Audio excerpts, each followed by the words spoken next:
NATO come to Turkey or any place else. It's a big thing.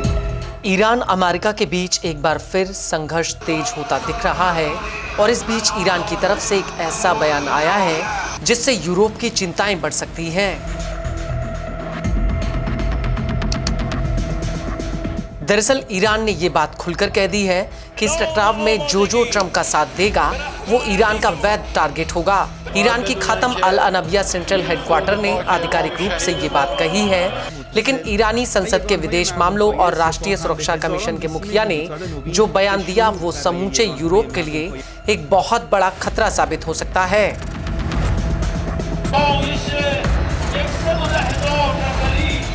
दरअसल ईरानी संसद के विदेश नीति और राष्ट्रीय सुरक्षा कमीशन के मुखिया इब्राहिम अजीजी ने अंतर्राष्ट्रीय पत्रकारों के साथ बातचीत करते हुए कहा कि यूरोपीय देशों को मिलाकर ईरान किसी भी देश के खिलाफ जवाबी कार्रवाई करेगा जो अमेरिका के साथ ईरान के खिलाफ टकराव में शामिल पाया जाएगा।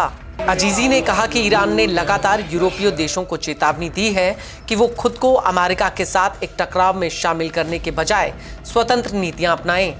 अजीजी ने कहा कि अगर इटली ने अपनी जमीन को अमेरिका के लिए लॉन्च पैड का इस्तेमाल करने दिया तो ईरान न सिर्फ नपा तुला बल्कि और ज्यादा ताकत के साथ जवाब देगा।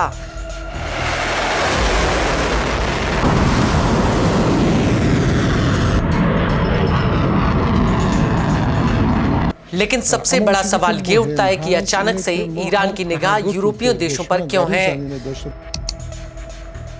तो आपको बता दें कि तुर्की की राजधानी अंकारा में हाल ही में नाटो सम्मेलन हुआ था, जहां पर नेटो के मुखिया मार्क रूटे ने ट्रंप के सामने सार्वजनिक रूप से ये बात कह दी थी कि अमेरिका ने ईरान के खिलाफ इटली के सैन्य ठिकानों का इस्तेमाल किया था।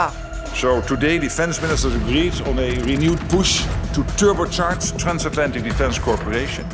लेकिन जब ईरान के विदेश मंत्री अब्बास आरागची ने इटली के विदेश मंत्री एंटोनियो ताजानी से फोन पर बात की तो उन्होंने रूटे के इन बयानों से साफ इनकार कर दिया कि इटली ने अमेरिका को अपने सैन्य ठिकानों को ईरान के खिलाफ इस्तेमाल करने की अनुमति नहीं दी है।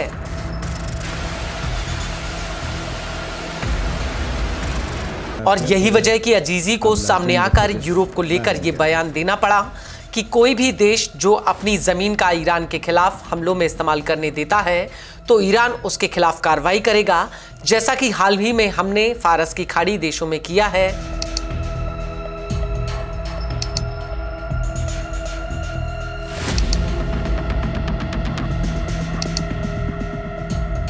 अजीजी ने अपने बयान में यह भी कहा कि हमारी उंगलियां अभी भी ट्रिगर पर हैं और अगर अमेरिका युद्ध विराम का उल्लंघन करने के बाद भी ईरान की सुरक्षा के लिए खतरा पैदा करता है तो जहां भी अमेरिका की संपत्तियां हैं उन्हें ईरान निशाना बनाएगा। अजीजी ने अमेरिका को चेतावनी देते हुए साफ कह दिया कि उनकी तरफ से एक और गलत अनुमान और हमारा जवाब उनकी सोच से परे होगा। वहीं दूसरी तरफ ईरानी विदेश मंत्रालय के प्रवक्ता इस्माइल बगेई ने रूटे के बयान पर बेहद ही कड़ी प्रतिक्रिया दी है।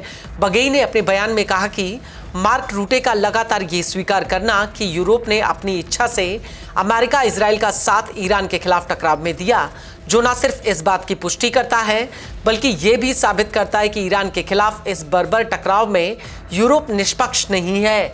जिन्होंने अमेरिका इजराइल को अपनी जमीन, सैन्य अड्डे और ढांचों का इस्तेमाल ईरान के खिलाफ करने दिया, वो अपनी जिम्मेदारी से बच नहीं सकते और उन्हें इसके गंभीर नतीजे भुगतने होंगे। लेकिन बड़ा सवाल यह है कि क्या ईरान हकीकत में यूरोप को निशाना बना सकता है?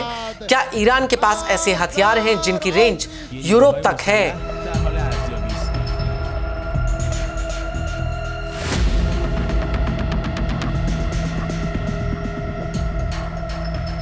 चूंकि ये बात सभी को पता है कि ईरान के पास 2000 किलोमीटर रेंज वाली बैलिस्टिक और क्रूज मिसाइलें हैं, ऐसे में ईरान यूरोप तक कैसे पहुंच सकता है? इस सवाल का जवाब जानने के लिए आपको सिर्फ 4 महीने पीछे जाना होगा, यानी कि 20 मार्च 2026 को ईरान ने अमेरिका ब्रिटेन के सैन्य ठिकाने डिएगो गार्सिया पर 2 बैलिस्टिक मिसाइलें लॉन्च की थीं। हालांकि दोनों ही मिसाइलें अपने टारगेट तक पहुंचने में नाकाम रही थीं। एक मिसाइल में तकनीकी गड़बड़ी आ गई थी, जबकि दूसरी मिसाइल को अमेरिकी युद्धपोत ने चिन्हित कर लिया था।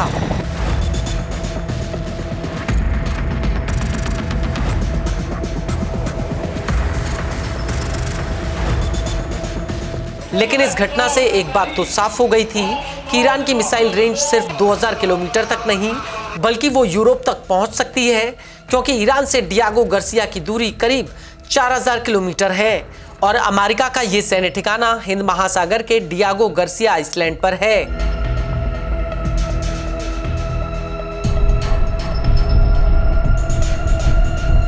और जिस वक्त ईरान ने ये मिसाइलें लॉन्च की थीं, उस वक्त कतर के दोहा इंस्टीट्यूट फॉर ग्रेजुएट स्टडीज के लेक्चरर मोहनन सेलूम ने न्यूज़ एजेंसी अल जजीरा से कहा था कि अगर आप इन मिसाइलों की दिशा को रिवर्स करते हैं तो ये लंदन तक पहुंच सकती हैं।